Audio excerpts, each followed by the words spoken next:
Okay, now just try and get me, George. So where are those milestones? Where do we begin? Well, probably the most famous scientist from the early days is Galileo. And sure enough, Galileo drew. He wasn't a great artist, he wasn't Leonardo or Michelangelo, but some of his drawings are very famous and important. He drew pictures of what he saw through his telescope. And the telescope, of course, was a totally new invention at the time. He had one of the few telescopes available in the world, and he chose to point it at the sky, which nobody else had thought of doing. He drew the first detailed picture of the moon and the planets, and this was a revelation. The moon had craters, it had mountains. And because he could watch the shadows of the mountains as the day passed on the moon, he could see clearly the moon was a world, just like our world. And this was the first concrete proof that the moon really was a world like ours, with the sun shone.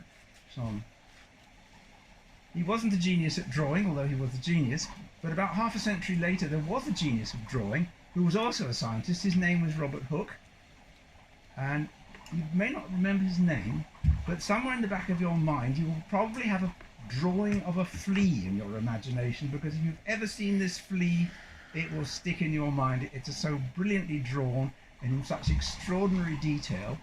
And what's more, Hooke invented the fold-out. So his book of Micrographica included this giant illustration which you had to unfold to get it to unfold out of the book to see it clearly, because it was much larger than the page size.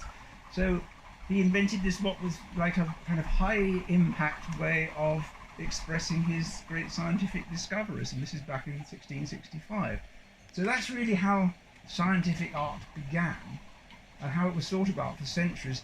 It became something else sometime in the 20th century when visual artists started to think about science, because up until then mostly visual artists hadn't, but in the contemporary era suddenly science became something of great interest, a sense of excitement about the rapidly accelerating sense of transformation of society.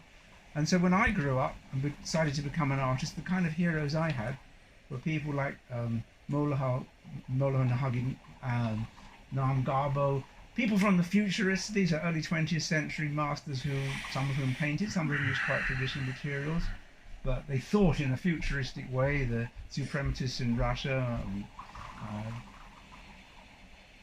But what we were doing as artists, taking inspiration from science, had nothing to do with what scientific art had been talked about before. So this phrase scientific art seems to be open to multiple interpretations. It has different meanings, and it kind of is a trigger for the imagination. And just yesterday, there we are. Okay. So yesterday, as you know, dreams tend to slip away very easily.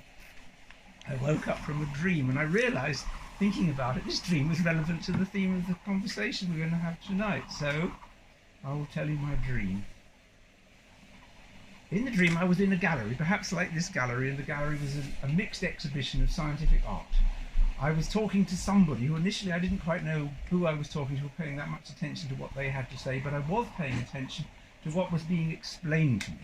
A little sachet was held up, half the size of this, maybe more like this. A little tiny plastic sachet, just a piece of polythene with some white powder in it. The powder was sprinkled out into a small petri dish of water and stirred around. A few drops of this mixture was then placed under a microscope.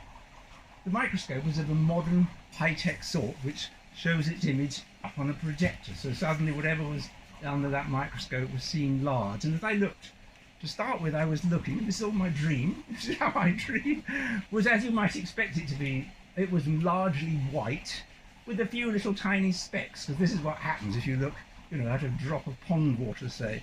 You will just be looking at little tiny specks.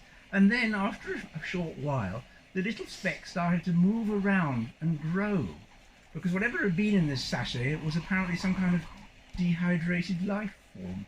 And as I watched, first little amoeba-like creatures started to emerge, and then they grew larger and more splendid and more colourful. And in my dream it kind of transitioned, so I was more like I was undersea, and it was like watching some of the finest photography you might see from a David Attenborough sea series, and there I was deep underwater watching these extraordinary, still very abstract and not like normal fish at all, life forms and seaweeds and those kind of creatures from the deep gulf which have these mysterious forms. all of which apparently had come out of this little tiny sachet a moment ago.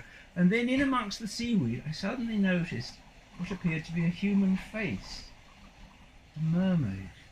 And she looked at me. She had a sort of oriental look, or looked towards the lens of the microscope, and kind of turned over. And then behind, I realised there was another mermaid lying in amongst the seaweeds, or the tendrils, these green deep underwater things. And then a voice intercepted saying, "What a marvellous example of step-tip merchantmanship."